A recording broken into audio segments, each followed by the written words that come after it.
પંચમહાલથી સમાચાર છે। ધરા તાલુકાના નદીસર ગામના તલાટી સસ્પેન્ડ થયા છે। તલાટી મહેશ ડામોરને સસ્પેન્ડ કરવામાં આવ્યા છે।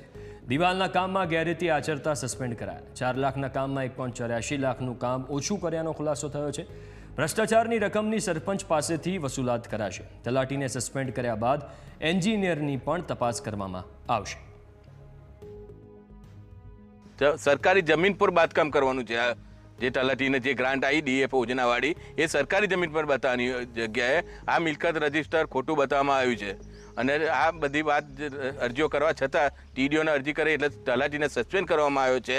પોલીસ ફરિયાદ પણ કરવામાં આવી નથી અને બીજા લાગતા વળગતા આરોપીઓ બધા ખુલ્લામાં ફરી રહ્યા છે। એમના ઉપર પણ પોલીસ ફરિયાદ થાય અને ડાયરેક્ટ એફઆર પાટે એવી મારી માગ છે।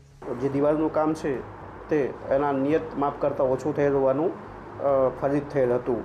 જે અહેવાલ અંતર્ગત જિલ્લા વિકાસ અધિકારી શ્રી દ્વારા અત્રે પૂરતા માંગેલ કે જવાબદાર જે કર્મચારી પદાધિકારી હોય એની સામે કાર્યવાહી કરવાની થાય છે। તો જે પૂરતા અત્રેથી જિલ્લા કક્ષાએ રજૂ કરતા માનનીય જિલ્લા વિકાસ અધિકારી શ્રી દ્વારા ગઈકાલના રોજ ગામના જે તલાટી કમ મંત્રી છે જેમનું નામ SM ડામોર છે તેમને સસ્પેન્ડ કરવામાં આવેલ છે।